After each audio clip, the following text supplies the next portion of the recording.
Bonjour à tous, nous poursuivons aujourd'hui avec la troisième Mishnah, Mishnah Gimel du troisième Pérec. La Mishnah nous enseigne Nadam Nichnas la Hazara. Un homme ne rentre pas dans la Hazara, la Avoda, pour servir au temple Beth Amikdash, à Filu Taor, même s'il est pur, Hachit Vol, jusqu'à ce qu'il se purifie. C'est-à-dire, il doit se purifier en rentrant dans un mikvé, chez Itbol, dans un mikvé avant de rentrer dans la Hazara. Lorsqu'on parle ici de la Hazara, il s'agit de la Ezrat Israël, c'est-à-dire après les fameuses portes Sha'ar Nikanor, que nous verrons à la fin de notre Pérec. Avant Sha'ar Nikanor, il y avait ce qu'on appelle la Ezrat Nashim.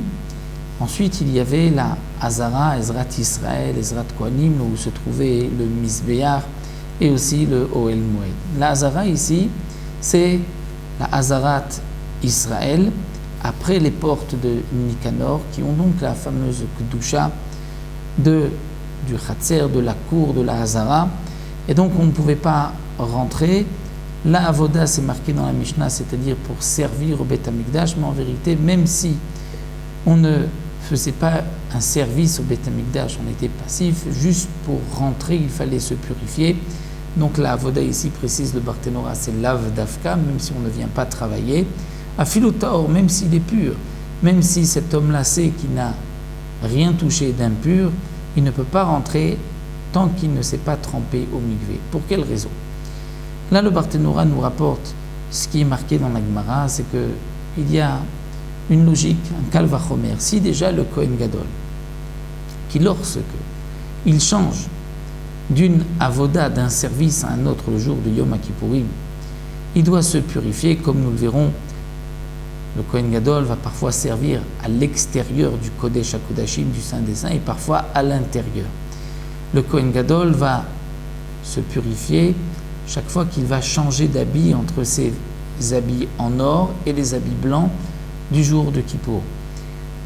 Donc si déjà le Kohen Gadol, qui est pur, et lorsqu'il change d'un endroit à l'autre, d'une avoda à une autre, d'un service à un autre, il doit se purifier.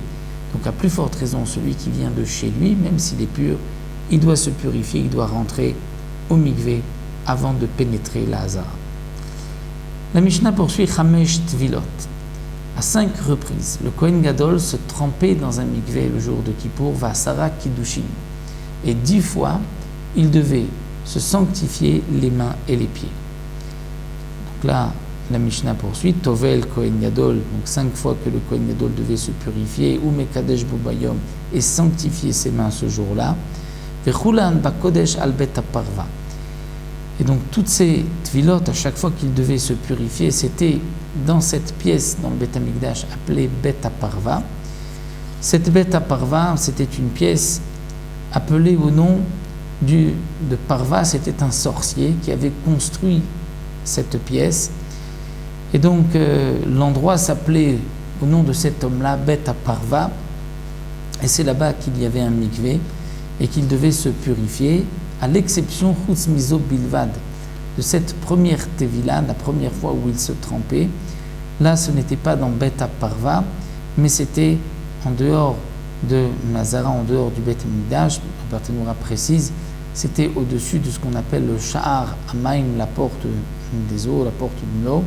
C'était à côté de sa lishka, c'est-à-dire de l'endroit où il restait pendant les 7 jours, comme nous l'avons vu.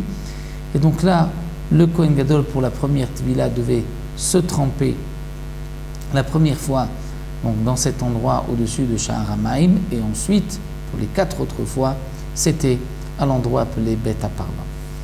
Donc là, la Mishnah nous a enseigné que le Kohen Gadol avait 5 Tvilot, et 10 fois il devait se purifier les mains et les pieds. Nous verrons par la suite, tout au long de notre Maserhet, quand est-ce que le Kohen Gadol devait se tremper au mikvé. Donc voici la première fois où il se trempe au mikvé. Nous verrons juste après qu'il va s'habiller de ces 8 habits, les fameux 8 habits du Kohen Gadol, dont une partie était en or. Et parfois le Kohen Gadol devait enlever ses habits pour rentrer dans le Kodesh HaKodashim, dans le Saint des Saints, où là il ne pouvait rentrer qu'avec des habits blancs. Et il avait 4 autres habits blancs Il s'habillait le jour de Yom Kippourim, il changeait entre les habits en or et les habits blancs en fonction du service de la Avoda, comme nous le verrons. Donc voici pour cette troisième Mishnah.